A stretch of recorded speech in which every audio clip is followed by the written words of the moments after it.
The 1950s marked the rise of tensions between the United States and the Soviet Union, a period widely known as the Cold War.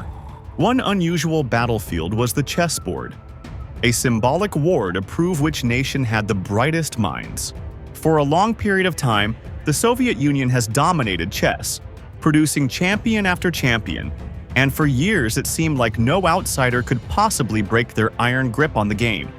The United States, despite its ambition, had no real contender who could stand toe-to-toe with the Soviet giants, until a young prodigy from Brooklyn stormed onto the international stage.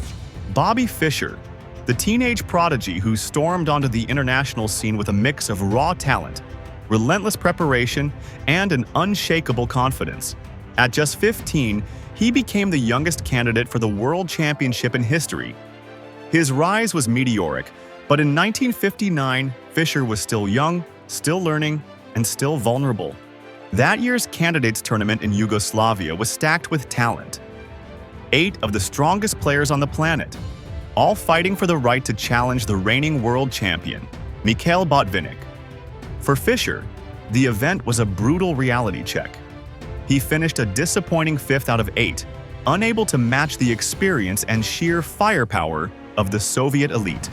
And standing at the top of that field was a man unlike any other, the magician from Riga. This is Mikhail Tal, a truly unique figure in chess history.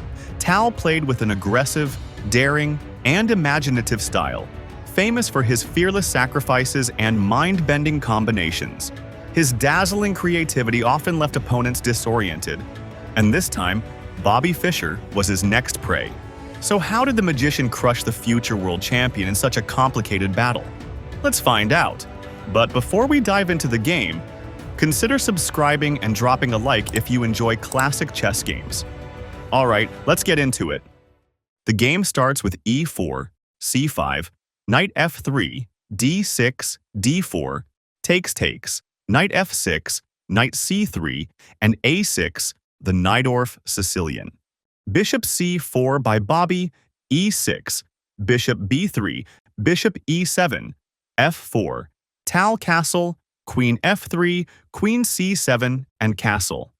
Tal expanded on the queen side with b5, with the idea to push b4 kicking the knight, and also making room for the light-squared bishop on b7.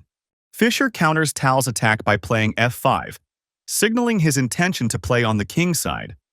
Best is to play a3 to prevent b4.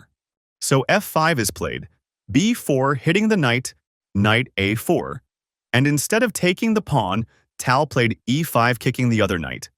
This move creates a hole on the d5 square that soon will play an important role.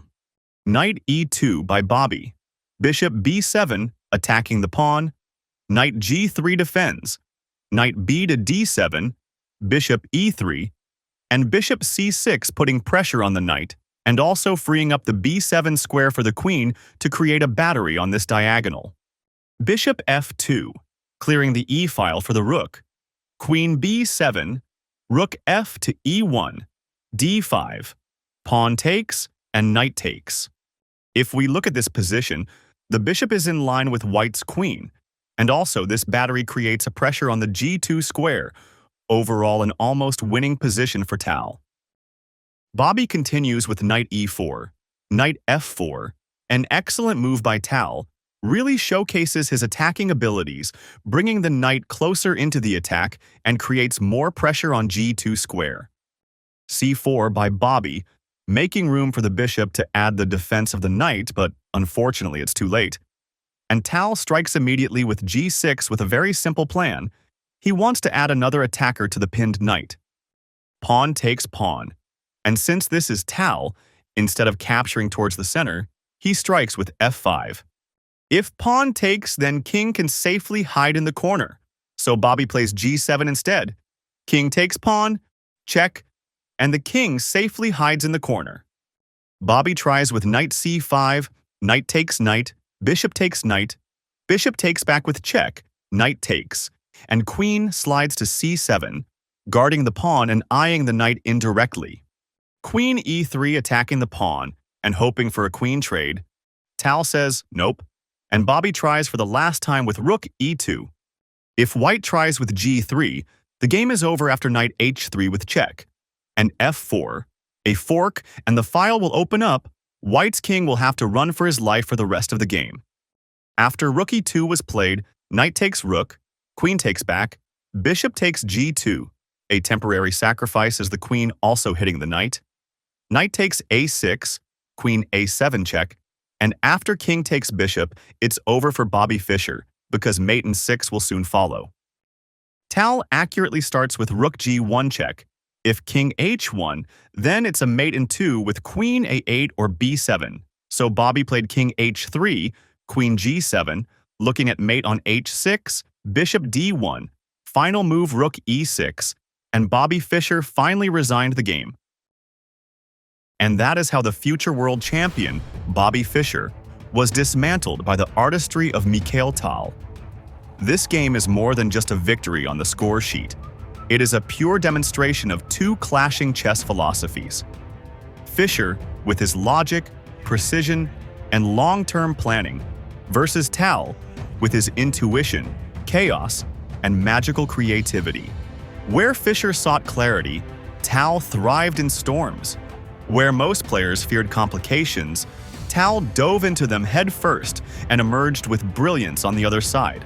In this battle, it wasn't just about moves, it was about vision. Fischer would go on to become one of the greatest champions of all time, perhaps the strongest player the world has ever seen. But on this day in 1959, the magician from Riga reminded him, and all of us, that chess is not only about control and calculation, it is also about imagination, beauty, and courage. And this tournament proved it. Tal's relentless attacking style carried him through the candidates, securing first place and earning the right to challenge the reigning champion, Mikhail Botvinnik. And in one of the most spectacular matches in chess history, Tal defeated Botvinnik in 1960 to become the 8th world chess champion. But what makes this rivalry truly special is that it didn't end in bitterness. It grew into a genuine friendship. Despite their battles over the board, Fischer and Tal respected each other deeply. In fact, years later, when Tal was hospitalized, Fischer personally visited him. The two spent hours not just talking, but playing chess right there in the hospital room. Two giants of the game, locked in friendly battles far away from the spotlight. It's a reminder that beyond the trophies, the titles, and the Cold War symbolism, chess also forges bonds that last a lifetime. Decades later, people still replay Tal's games not just to learn, but to marvel, to be entertained, and to feel that spark of inspiration that only Tal could give. Because in the end, this game is not just history, it's a reminder of why we love chess. So what do you think of this game, and which classic battle should I cover next? If you enjoyed this breakdown, make sure to subscribe, drop a like, and join me for more legendary encounters.